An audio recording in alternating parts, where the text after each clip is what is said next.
চলুন আজ আমরা শুনি কোন্নগরের শকুন্তলা কালী পুজোর কথা। পশ্চিমবঙ্গে নানা স্থানে রক্ষা কালী পুজো হয়ে থাকে। রোগ ভোগ অসুখ অশান্তি হতে পরিত্রাণ পেয়ে কেউ কেউ মানতের পুজোও করে। পাড়া বা গ্রামে অসুখ বিসুখ মহামারী আকারে দেখা দিলেও রক্ষাকালীর সার্বজনীন পুজো হয়।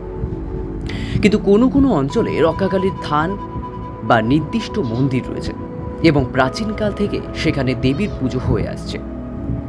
এইরূপ একটি প্রসিদ্ধ রক্ষাকালী পুজো হল কোন্নগরের শকুন্তলা শ্রী শ্রী রক্ষাকালী পুজো। হাওড়া বর্ধমান মেন শাখায় কোন্নগর SC চ্যাটার্জি রোড সবসময় জমজমান। একসময় এখানে ছিল ভরা জঙ্গল। লোক পরম্পরাগত কথা অনুসারে অতীতে বিভিন্ন জায়গায় লেঠেল মতান্তরে ডাকাতরা লুটপাট বা ডাকাতি করে এখানে এসে মূর্তি করে রক্ষাকালীর পুজো করে রাতেই তারা দেবী বিসর্জন দিত। এই নিয়ম ও ধারায় পুজো করত লেঠেলদের বংশধররা। পরবর্তীকালে এই পুজো আর তাদের হাতে রইল না। স্থানীয় মানুষের প্রচেষ্টায় শ্রী শ্রী রক্ষাকালী মায়ের মন্দির স্থাপিত হল বাংলা 1297 সালে, অর্থাৎ ইংরেজির 1890 সালে। ওই বছরই অর্থাৎ বঙ্গাব্দ 1297 সালের বৈশাখ মাসের কৃষ্ণপক্ষের এক পুণ্যময় তিথিতে স্থানীয় অধিবাসীরা শকুন্তলা রক্ষাকালী পুজোর প্রচলন শুরু করেন। প্রতি বছর ওই সময় দেবী রক্ষাকালীর মৃন্ময়ী মূর্তি নির্মাণ করে অতীব ধুমধামের সঙ্গে এখানে পুজো অনুষ্ঠিত হয়। এই বিশেষ পুজোর দিন দূর দূরান্ত থেকে লোক সমাগম হয় হাজার হাজার। স্থানীয় বাসিন্দারা বলেন, ওই দিন এক রাতে মানত করা ছাগ বলি হয় কম করেও 1.5 থেকে 2,000। শকুন্তলা মায়ের কাছে মানসিক করে বিফল মনোরথ হয়েছে এমনটা শোনা যায় না। এছাড়া প্রতি শনি ও মঙ্গলবারে ভিড় তো লেগেই থাকে, পাঠা বলিও হয়। তবে ভক্তরা যে যা পুজো সামগ্রী আনেন তা নিজেই নিবেদন করেন বেদিতে রেখে, পরে গ্রহণ করেন প্রসাদ হিসেবে। মা শকুন্তলা অত্যন্ত জাগ্রত বলে পরিচিত। ইতিহাস বলে একসময় একটি বিশাল বটগাছ ছিল এখানে। একই সঙ্গে ছিল কবরখানা। গাছ ভরা থাকতো অসংখ্য শকুনে। ডাকাতরা এসে গাছের তলায় বিশ্রাম কিংবা পুজোর আয়োজনে বসলে উড়িয়ে দিত গাছে বসা শকুনদের। শকুনের অবস্থানের কারণে মা রক্ষাকালী নামান্তরে হলেন শকুন্তলা কালী। এক বাক্যে এই নামেই দেবী প্রসিদ্ধি হুগলি জেলার এই মফস্বল শহর কোন্নগরে। মাঝারি আকারের অনাড়ম্বর এই মন্দিরের অধিকাংশই নাট মন্দির। মন্দিরের প্রবেশ মুখে পোতা রয়েছে হাড়িকাঠ। গর্ভ মন্দিরে পাথরের বেদি স্থাপিত হয়েছে পঞ্চমুণ্ডির আসনে। সেই জন্য এখানে কোনো ঘট নেই। প্রতি বছর বৈশাখ মাসের শুক্লা চতুর্থী তিথিতে রক্ষাকালীর পুজো হয় জমকালোভাবে।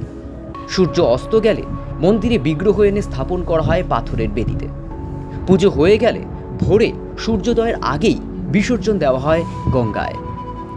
এই নিয়ম নীতিতে দেবীর পুজো চলে আসছে শকুন্তলা কালীবাড়িতে। প্রচলিত কালী মূর্তির মতো মৃন্ময়ী শকুন্তলার জিভ বের করা থাকে না। প্রসিদ্ধ ব্যবসায়ী ডালমিয়া 1945 খ্রিস্টাব্দে শকুন্তলা দেবীর বর্তমান মন্দির এবং তৎসংলগ্ন নাট মন্দিরটি সংস্কার করেন। দেবীর মন্দিরটি ছোট কিন্তু সুদৃশ্য। একটি ঘরের ছাদে এক চূড়া উঠে গেছে। শিল্পকার্য আধুনিক এবং মনোরম। চূড়ার গায়ে ঘট ও ডাব অঙ্কিত আছে। চূড়াটি শিরা বিশিষ্ট। মন্দিরের সঙ্গে লাগোয়া নাট মন্দির ও বলিদান স্থান। গর্ভগৃহে শ্বেত প্রস্তর নির্মিত বেদি রয়েছে। বেদির উপরেই প্রত্যহ দেবীর উদ্দেশ্যে পূজার্ঘ্য নিবেদন করা হয়। বৈশাখ মাসের কৃষ্ণপক্ষে দেবীর মূর্তি তৈরি করে বেদিতে প্রতিষ্ঠিত করে পুজো করা হয় এবং সূর্যোদয়ের আগেই বিসর্জন করা হয়। সে সময় প্রতিমার সম্মুখে অজস্র ছাগ ও মেষ বলি দেওয়া হয়। এখানে একটি বৃহৎ মেলাও বসে। কোন্নগরের মূল রাস্তায় গঙ্গা তীরস্থ দ্বাদশ শিব দেউলের কাছে নেমে ডান হাতে রাস্তা ধরে খানিক হেঁটে ভেতরে গেলে শকুন্তলা রক্ষাকালীর স্থান।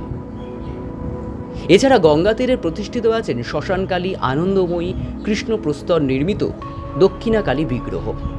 এই দেবী অতিশয় জাগ্রত বলে লোকের বিশ্বাস। তান্ত্রিক প্রবর সূর্যনারায়ণ চক্রবর্তী 1328 সালে দেবী মূর্তি প্রতিষ্ঠা করেন। পঞ্চমুণ্ডের আসনের উপর বিগ্রহটি স্থাপিত রয়েছে। মূর্তিটি ক্ষুদ্রকায়। দেবীর মন্দিরটি বৈশিষ্ট্য বর্জিত একটি ছোট্ট মন্দির। সুপ্রাচীন হুগলি জেলার কোন্নগরের মা শকুন্তলা রক্ষাকারী ডাকাতকালী থেকে আজ সর্বজনীন রক্ষাকালীর পরিচিতি পেয়েছেন, যার পেছনে ভক্তের নিষ্ঠা, মায়ের প্রতি অবিচল ভক্তি এবং ঐতিহ্য ও পরম্পরার ঐক্যতান যেন এক সূত্রে গাঁথা পড়েছে।